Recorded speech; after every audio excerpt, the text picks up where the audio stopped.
शादी के सिर्फ 4 दिन बाद लड़की के पेट में बच्चा और शौहर का शक। मियां बीबी की शादी को अभी सिर्फ 4 दिन ही हुए थे, लेकिन शादी के सिर्फ 4 दिन बाद ही लड़की के अंदर शारीरिक परिवर्तन आने लगा और उसे वामित होने लगी। और यह शारीरिक परिवर्तन कोई ऐसी बात नहीं थी जिसे लड़की सबसे छुपा ले।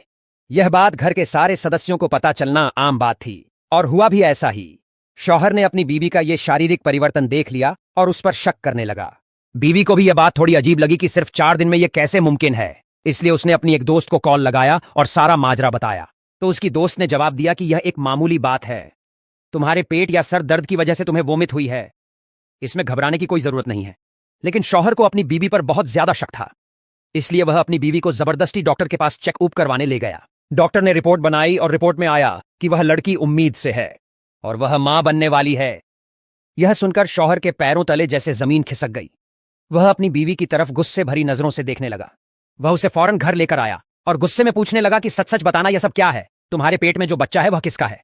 बीवी ने शौहर से कहा कि मैं सच कहती हूँ, शादी के पहले मैंने कभी ऐसा गुनाह नहीं किया, मुझ पर भरोसा करो, मैं झूठ नहीं बोल रही, इसमें मेरा कोई दोष नहीं है। मुझे नहीं पता कि यह कैसे हुआ और मेरे साथ यह सब क्या हो रहा है। लेकिन उसके शौहर को उसकी बातों पर भरोसा नहीं था। वह अपना सर पकड़कर बैठा हुआ था। वह सोच रहा था कि मेरी पसंद से मेरे माँ बाप ने मेरी शादी करवाई है, अभी इससे मेरा तलाक भी नहीं हो सकता और शादी बड़ी धूमधाम से हुई है। मेरे माँ बाप ने बहुत सारा खर्च किया है, अब मैं क्या करूं, मुझे कुछ समझ नहीं आ रहा। उसने अपनी बीवी से कहा कि अगले 10 महीनों तक तुम मेरी बीवी रहोगी, फिर तुम्हारा बच्चा होने के बाद हम उसका डीएनए टेस्ट करेंगे। वह चेक करके मैं तय करूंगा कि तुम्हारे साथ आगे क्या करना है। अगर कोई इस बारे में पूछे तो मैं बता दूंगा कि यह मेरा बच्चा है। यह कहकर वह कमरे से बाहर चला गया। बीवी यह सुनकर रोने लगी। आने वाले 10 महीनों में बीवी को अकेले रहना है। इन 10 महीना में शौहर ने अपनी बीवी की तरफ देखा भी नहीं। एक कमरे में रहने के बावजूद भी बीवी को शौहर से अलग फर्श पर सोना पड़ता है। यह 10 महीने बीवी के लिए बहुत ही मुश्किल भरे थे। आखिरकार यह वक्त भी गुजर गया और बीवी ने एक बच्चे को जन्म दिया। शौहर अपनी बीवी और उस बच्चे से मिलने भी नहीं गया।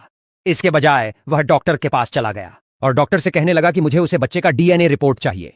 डॉक्टर ने शौहर का और उस पैदा होने वाले बच्चे दोनों का डीएनए रिपोर्ट तैयार करवाया। डॉक्टर ने उससे पूछा कि क्या तुम्हें कोई शक है कि यह तुम्हारा बच्चा है या नहीं? उसने पूछा, रिपोर्ट क्या है वो बताओ। डॉक्टर ने कहा कि तुम्हारी डीएनए रिपोर्ट और बच्चे के डीएनए रिपोर्ट पूरी तरह मेल खाती है, यह आपका ही बच्चा है। वह यह सुनकर चौंक गया और कुछ सोचने लगा। उसने डॉक्टर से कहा कि मैं शादी करने के बाद सिर्फ एक ही मर्तबा अपनी बीवी के साथ सोया था, क्या एक दिन में ऐसा मुमकिन है? डॉक्टर ने कहा कि अगर तुम्हारे नसीब में बच्चा है तो एक दिन क्या 1 घंटे में भी मुमकिन है। एक बच्चे के लिए तुम्हें तुम्हारी बीवी के साथ कई रात सोना जरूरी नहीं है। यह सुनकर शौहर को बहुत बुरा लग रहा था, क्योंकि एक शक की बुनियाद पर उसने पिछले 10 महीने अपनी बीवी पर कितने जुल्म किए थे। उसने अपनी बीवी को अकेला रखा था, अपनी बीवी की तरफ एक नजर भी नहीं की थी।